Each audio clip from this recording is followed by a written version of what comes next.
शिव की याद रहेगी तब आँखों में समाया वो होगा। हम धन्य तभी बन पाएंगे जब ऐसा प्रिय जीवन होगा। यहाँ हमारा तन होगा, वहाँ हमारा मन होगा।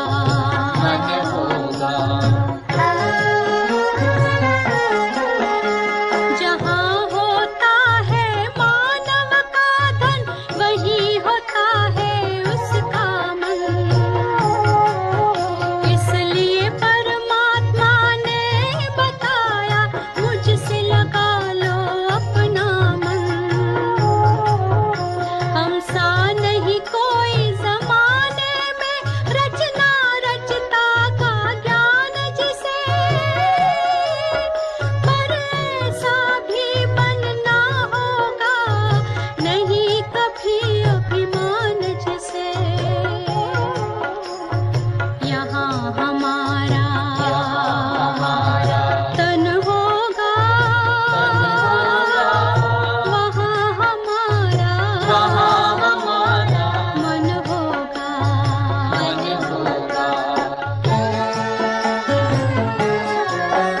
ये दुनिया तो मायावी है, माया से भला कैसी यारी।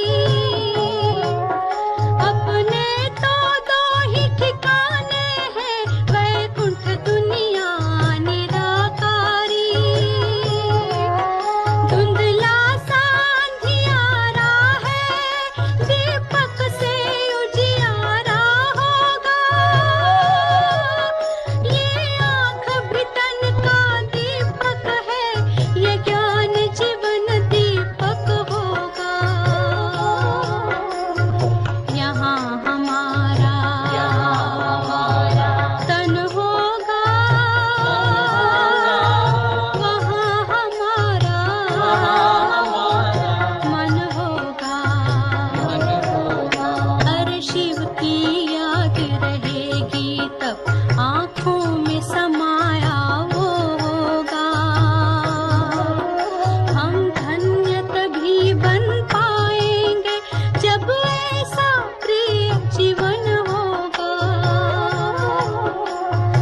यहाँ हमारा तन होगा, वहाँ हमारा मन होगा। ఓం శాంతి. 9/12/70 మురళి. पुरुषार्थ का मुख्य आधार कैचिंग पवर. పురుషార్థం యొక్క ముఖ్యమైన ఆధారము कैचिंग पवर. आज हर एक की 2 बात याद रहे हैं कि हर एक कितना नॉलेजफुल और कितना पावरफुल बने हैं. ఈ రోజు 2 విషయాలు చూడటం జరుగుతుంది. ప్రతి ఒక్కరు ఎంత నాలెడ్జ్ఫుల్ గా మరియు ఎంత పవర్ఫుల్ గా అయ్యారు అని.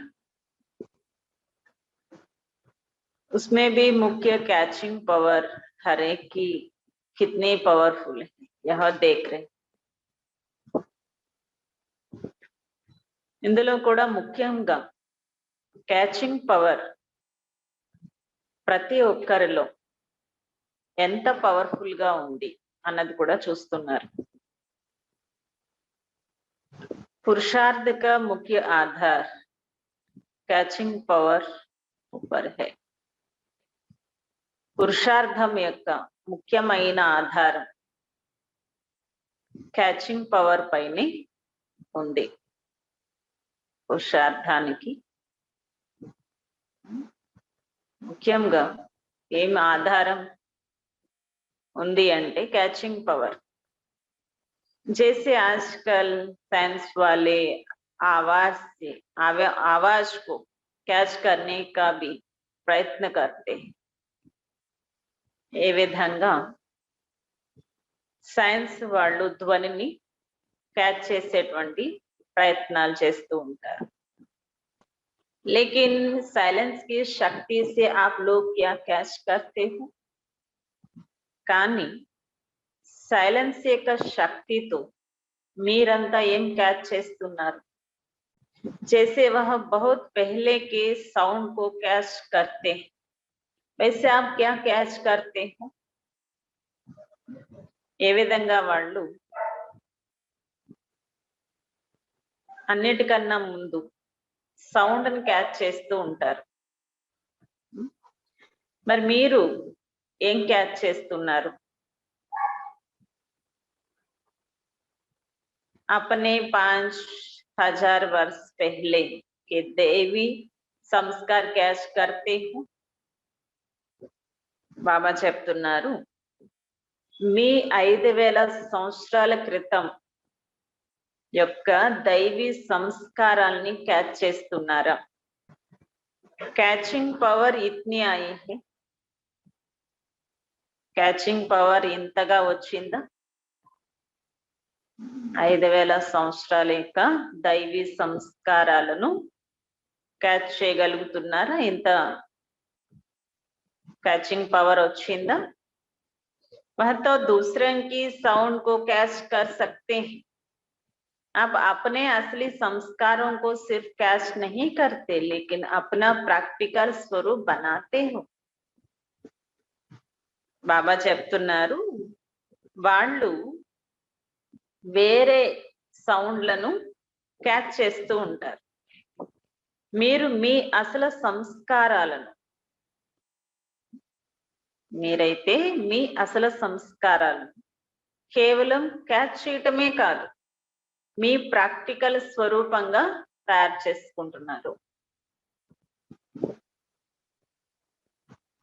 सदा यह स्मृति में रखो कि मैं यही था और फिर बन रहा.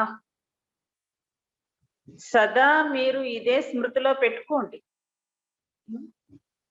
నేను ఇలా ఉండే ఆత్మను, ఇప్పుడు మళ్ళీ ఇలా అవుతున్నాను. जितना जितना इन संस्कारों को कैच कर सकेंगे उतना स्वरूप बन सकेंगे. ఎంతెంతగా అయితే ఆ సంస్కారాలను మీరు క్యాచ్ చేస్తూ ఉంటారో అంతగా మీ స్వరూపం తయారైపోతూ ఉంటుంది. अपनी स्मृति को पावरफुल बनाओ, अर्धश्रेष्ठ और स्पष्ट बना. మీ స్మృతిని పవర్ఫుల్ గా తయారు చేసుకోండి, అనగా శ్రేష్టంగా మరియు స్పష్టంగా తయారు చేసుకోండి. जैसे अपने वर्तमान स्वरूप का, वर्तमान संस्कारों का स्पष्ट अनुभव होता है, ऐसे अपने आदि स्वरूपों और संस्कारों का भी इतना ही स्पष्ट अनुभव. బాబా చెప్తున్నారు, ఏ విధంగా మీ వర్తమాన స్వరూపము, వర్తమాన సంస్కారాలు స్పష్టంగా అనుభవం అవుతున్నాయో, అదే విధంగా మీ ఆది స్వరూపము మరియు ఆది సంస్కారాలు కూడా ఇంతగానే స్పష్టంగా అనుభవం అవ్వాలి అంటున్నారు బాబా. समझा? इतना कैचिंग पावर चाहिए. బాబా చెప్తున్నారు, ఇంతగా క్యాచింగ్ పవర్ కావాలి అంటున్నారు. అర్థమైంది కదా? ఏం చేయాలి? మన ఇప్పుడు ఈ స్వరూపము, ఇప్పుడున్న సంస్కారాలు, లాస్ట్ జన్మ యొక్క సంస్కారాలు, ఇవన్నీ మనకి ఎంత ప్రాక్టికల్ గా అనుభవం ఉంది, అంతేగాని మన ఆది స్వరూపము అలాగే ఆది సంస్కారాలు కూడా అంతే స్పష్టంగా ఉండాలి అంటున్నారు. जैसे वर्तमान समय में अपने चलन व कर्तव्य स्पष्ट और सहज స్మృతి में रहती ఏ విధంగా వర్తమానం యొక్క సమయంలో మీ యొక్క నడవడిక లేక కర్తవ్యము స్పష్టంగా సహజంగా స్మృతిలోకి వస్తున్నాయి కదా, ఉంటున్నాయి కూడా ఆల్రెडी। ऐसे ही अपनी असली चलन सहज और स्पष्ट स्मृति में रहे। అదే విధంగా మీ అసలైనటువంటి నడవడిక సహజంగా మరియు స్పష్టంగా స్మృతిలో ఉండాలి। మన అసలైనటువంటి నడవడిక ఏది? ఇప్పుడు ఉన్నటువంటిది కాదు కదా, దైవీ నడవడిక మన అసలైన నడవడిక। सदा यही दृढ़ संकल्प रहे कि यह मैं ही तो था। బాబా చెప్తున్నారు సదా ఇదే దృఢ సంకల్పం ఉండాలి, నేనే అలా ఉన్నాను। 5000 సంవత్సరాల యొక్క విషయము ఇంతగా స్పష్టంగా అనుభవంలోకి రావాలి, నిన్నటి విషయమే అన్నట్లుగా। ఎంత సహజంగా స్పష్టంగా అనుభవంలోకి రావాలి 5000 సంవత్సరాల విషయము, అది నిన్ననే నేను దైవీ సంస్కారంతో దేవతా స్వరూపంగా నిన్ననే ఉన్నాను, ఈ రోజు మళ్ళీ అలా అవుతున్నాను। इसको कहते हैं कैचिंग पावर, దీనినే అంటారు कैचिंग पावर। अपने स्मृति को इतना श्रेष्ठ और स्पष्ट बनाकर మీ యొక్క స్మృతిని ఇంత శ్రేష్టంగా మరియు స్పష్టంగా తయారు చేసుకుని వెళ్ళాలి। బట్టి మే ఆయే హో నా, బట్టీకి వచ్చారు కదా। सदा अपना आदि स्वरूप और आदि संस्कार सामने दिखाई दे। సదా మీ ఆది స్వరూపము మరియు ఆది సంస్కారాలను ఎదురుగా కనిపించాలి అంటున్నారు। अपने स्मृति को पावरफुल बनाने से वृत्ति और दृष्टि स्वतः ही पावरफुल बन जाएंगे। బాబా చెప్తున్నారు మీ యొక్క స్మృతిని ఎంత పవర్ఫుల్ గా తయారు చేసుకుంటే అంతగా వృత్తి దృష్టి స్వతహాగా పవర్ఫుల్ గా అయిపోతాయి। फिर यह कुमार ग्रुप क्या बन जाएंगे? తర్వాత ఈ కుమార్స్ యొక్క గ్రూప్ ఎలా అవుతారు? కుమార్స్ అంటే చాలా అమూల్యమైన వారు। हरे के 2 नयनों से 2 स्वरूप का साक्षात्कार होगा। ప్రతి ఒక్కరి 2 కళ్ళ ద్వారా 2 స్వరూపాల యొక్క సాక్షాత్కారం జరగాలి। कौन से 2 स्वरूप? ఏ 2 స్వరూపాలు? सुनाया था ना कि निराकारी और दिव्य गुणधारी। బాబా చెప్తున్నారు వినిపించాను కదా, నిరాకారి దివ్య గుణధారి అనగా దేవతా స్వరూపం। ఫరిస్తా రూప और దైవీ రూపం, ఫరిస్తా రూపము మరియు దేవతా రూపము, 2 కళ్ళ ద్వారా ఈ 2 స్వరూపాలు కనిపించాలి। ఒకటి నిరాకారి ఆత్మ స్వరూపం, 2 దేవతా స్వరూపం। మరి ఇంకొకటి ఏం చెప్తున్నారు? లేదా ఫరిస్తా స్వరూపం, దేవతా స్వరూపం। हर एक ऐसे अनुभव करेंगे, वह हर एक से ऐसा अनुभव होगा जैसे कि चलता फिरता लाइट हाउस और माइट हाउस को। బాబా చెప్తున్నారు ప్రతి ఒక్కరూ ఈ విధంగానే అనుభవం చేసుకుంటున్నారు కదా। ప్రతి ఒక్కరిని కూడా ఇలా ప్రతి ఒక్కరితో ఈ విధంగా అనుభవం జరుగుతూ ఉండాలి. నడుస్తూ తిరుగుతూ లైట్ హౌస్ మైట్ హౌస్ లాగా.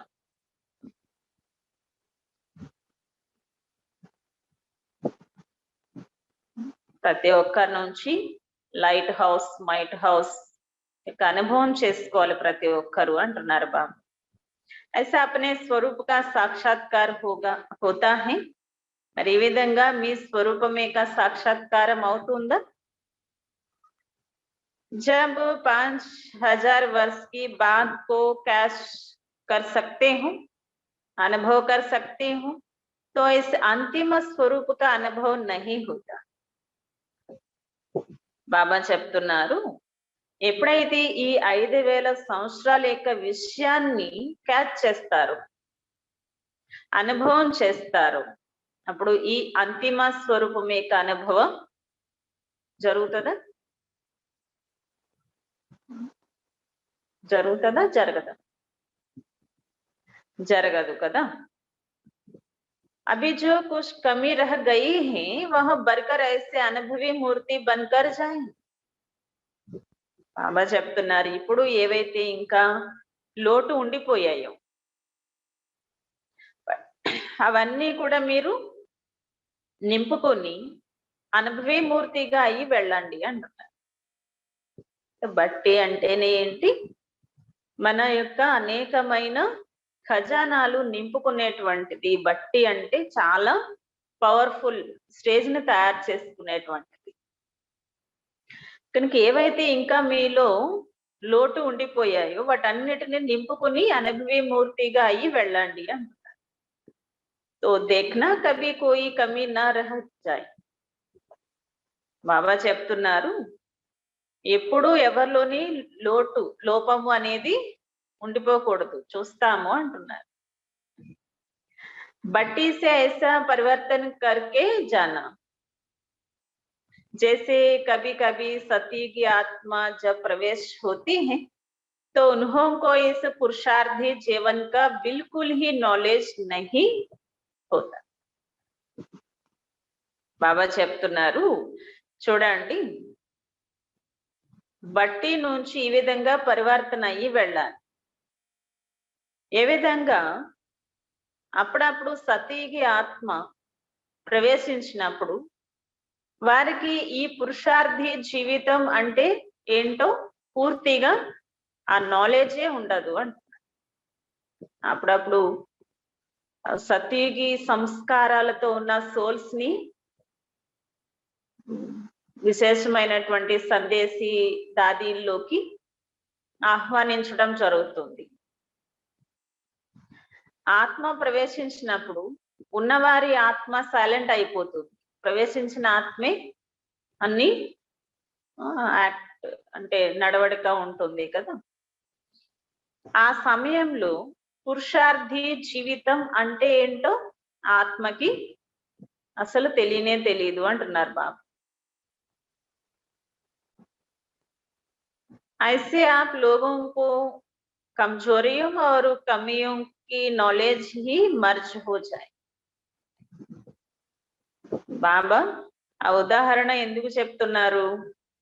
అదే విధంగా మీ అందరికీ కూడా బలహీనతలు లోపాల యొక్క జ్ఞానము పూర్తిగా మర్జ్ అయిపోవాలంటున్నారు బాబా. అంటే ఉండకూడదు. బలహీనతలు అంటే ఏంటి, లోపాలంటే ఏంటి తెలీదు అన్నట్లుగా తయారైపోవాలంటున్నారు. ఎలాగైతే సత్యుగి ఆత్మకి పురుషార్థి జీవితం అంటే ఏంటో తెలియకుండా అయిపోతుందో, అలాగే మీ ఈ జీవితంలో బలహీనతలు అంటే ఏంటి, లోపాలంటే ఏంటి అన్నది తెలియకూడదు. అలాంటి స్థితిని తయారు చేసుకోవాలంటున్నారు.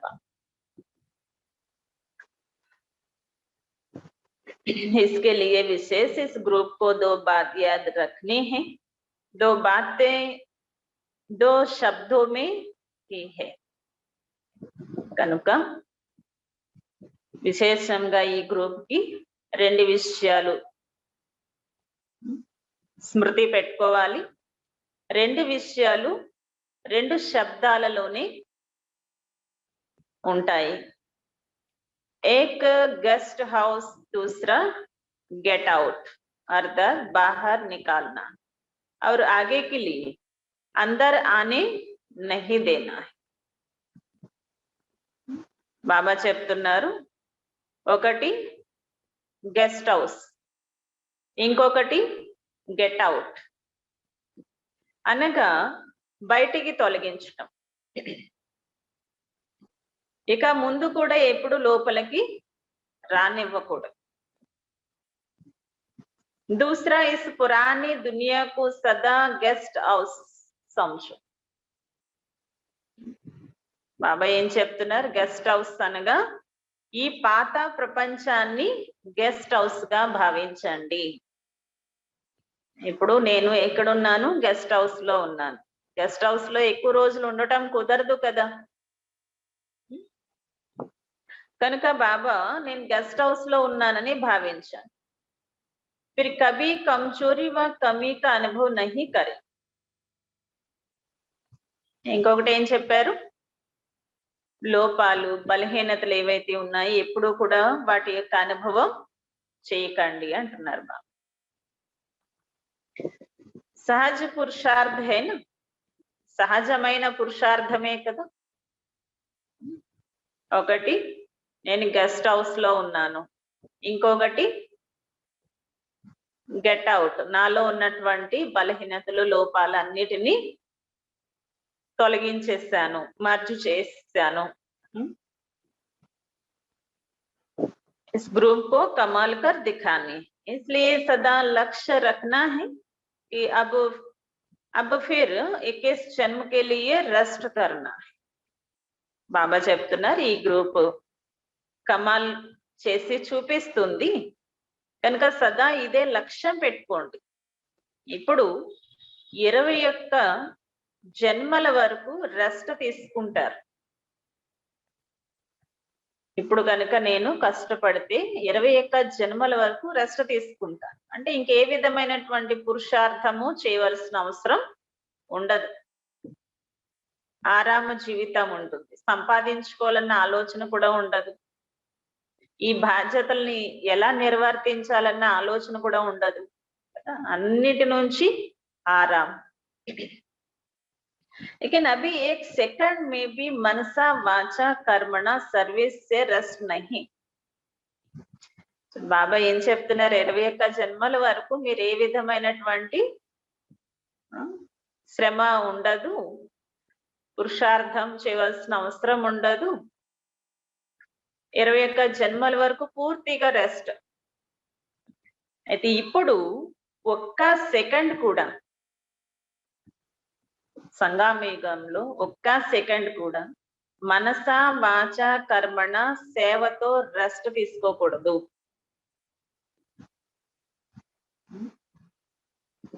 మనస వాచ కర్మణ సేవతో రెస్ట్ అనేది ఒక్క సెకండ్ కూడా తీసుకోకూడదు అంటున్నారు బాబా. తబి బెస్ట్ బనే, అప్పుడే మీరు బెస్ట్ గా అయిపోతారు అంటున్నారు. समझा? क्योंकि यह है हार्ड वर्कर ग्रुप. ఎందుకంటే మీరంతా ఇప్పుడు హార్డ్ వర్కర్స్ గ్రూప్ అంటున్నారు బాబా.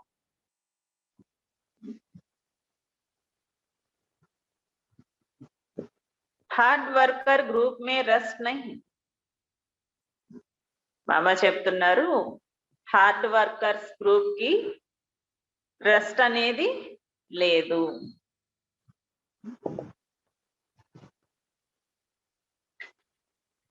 कभी रेस्ट नहीं करता और वेस्ट नहीं करता. ఎప్పుడు రెస్ట్ అనేది చేయరు మరియు వేస్ట్ అనేది కూడా చేయరు. इसलिए इस हार्ड वर्कर्स ग्रुप व रूहानी सेवाधारी संगठन को सेवक के सिवाय और कुछ सूझे ही नहीं. కనుక ఈ హార్డ్ వర్కర్స్ గ్రూప్ లేక ఆత్మిక సేవాధారి గ్రూప్ సేవ తప్ప ఇంకేది కూడా రుచించదు. హార్డ్వేర్ సాఫ్ట్వేర్ కదా, మనం ఎవరు ఇప్పుడు హార్డ్వేర్. కనుక ఇప్పుడు సేవ తప్ప ఇంకేది రుచించదు అంటున్నారు బాబా.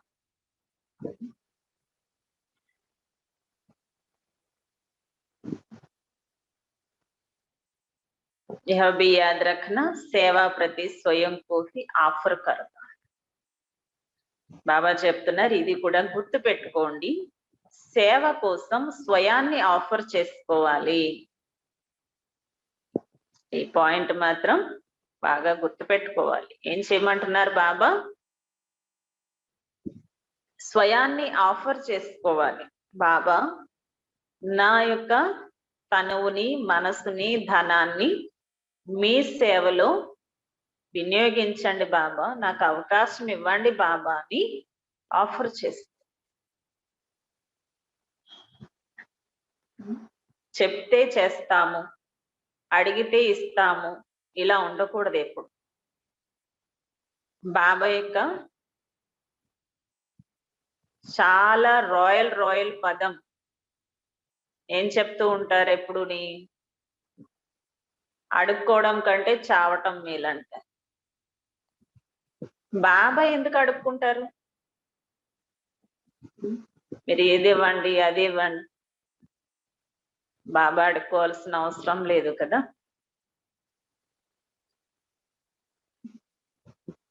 కనుక స్వయాన్ని ఆఫర్ చేసుకోవాలి. బాబా నన్ను ఉపయోగించుకోండి, మీ సేవలో నన్ను ఉపయోగించుకోండి, నా తనువుని ఉపయోగించుకోండి, నా మనసుని ఉపయోగించుకోండి, నా ధనాన్ని ఉపయోగించుకోండి అని స్వయం అర్పణ చేసుకోవాలి తప్ప బాబా అడిగితే చేస్తాను, బాబా చెప్తే చేస్తాను, ఎప్పుడు ఇలా ఆలోచిస్తే స్వయానికి స్వయమే భాగ్యం నుంచి వంచితులు చేసుకుంటారంతే.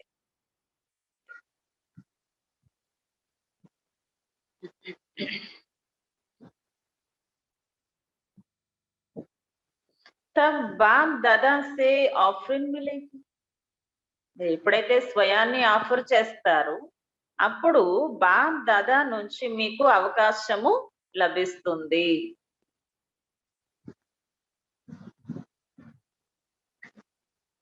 हार्ड वर्कर्स व रूहानी सेवाधारी ग्रुप को सदा यह स्लोगन याद रखना है. हार्ड वर्कर्स అనండి లేదా ఆత్మిక సేవాధారి గ్రూప్ కి సదా ఇదే స్లోగన్ గుర్తు పెట్టుకోండి అంటున్నారు. समाना और सामना करना हमारा निशाना है.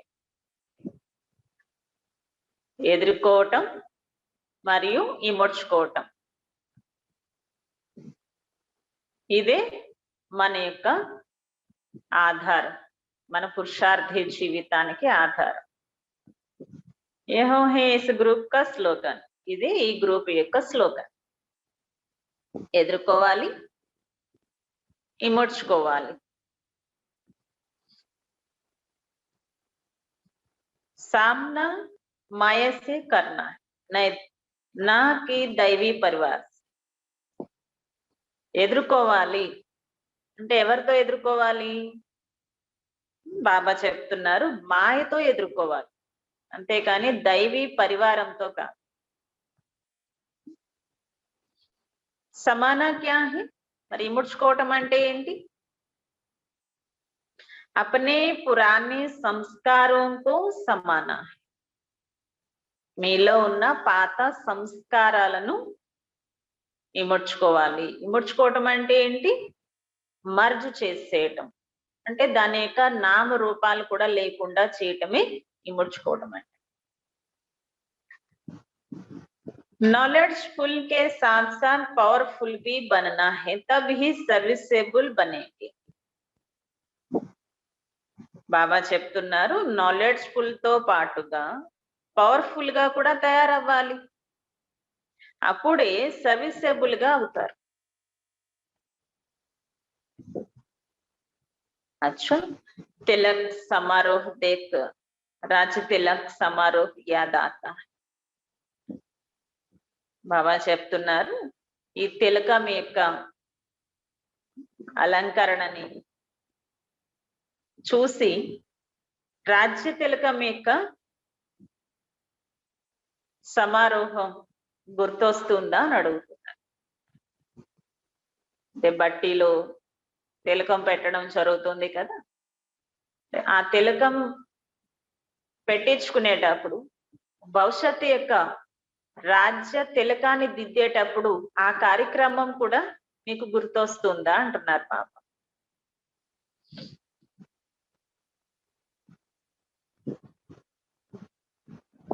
अभी यह तिलक संपूर्ण स्थिति में रहने के लिए, ఇప్పుడైతే ఈ తిలకము సంపూర్ణ స్థితిలో ఉండటం కోసం,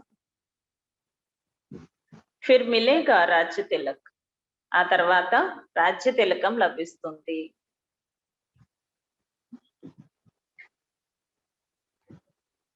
यह तिलक है प्रतिज्ञा और प्रत्यक्षता का तिलक. ఈ తిలకము ప్రతిజ్ఞ మరియు ప్రత్యక్షత యొక్క తిలకం. इतनी पावर है, और इंత पवर ఉందా? रूहानी सेवाधारी ग्रुप के लिए होकर शिक्षा दे रहे हैं. ఆత్మిక సేవాధారి గ్రూప్ కోసం ముఖ్యంగా ఈ శిక్షణ ఇవ్వటం జరుగుతుంది. अपने को जितना अधिकारी समझते हो उतना ही सत्कारी बन. బాబా చెప్తున్నారు, స్వయాన్ని ఎంత అధికారిగా భావిస్తున్నారో అంతగానే సత్కారిగా కూడా అవ్వండి. పెహలే సత్కార్ దేనా ఫిర్ అధికార్ లేనా. మొదట సత్కారం ఇవ్వండి, గౌరవాన్ని ఇవ్వండి, ఆ తర్వాత అధికారాన్ని తీసుకోండి అంటున్నారు బాబా. సత్కార్ और అధికార్ दोनों साथ साथ. గౌరవించటం, అధికారాన్ని తీసుకోవటం రెండు వెనువెంట ఉండాలి అంటున్నారు. अगर सत्कार को छोड़ सिर्फ अधिकार लेंगे तो क्या हो जाएगा. ఒకవేళ సత్కారాన్ని విడిచిపెట్టి కేవలం అధికారమే తీసుకున్నారు అంటే ఎలా అవుతారు? जो कुछ किया वह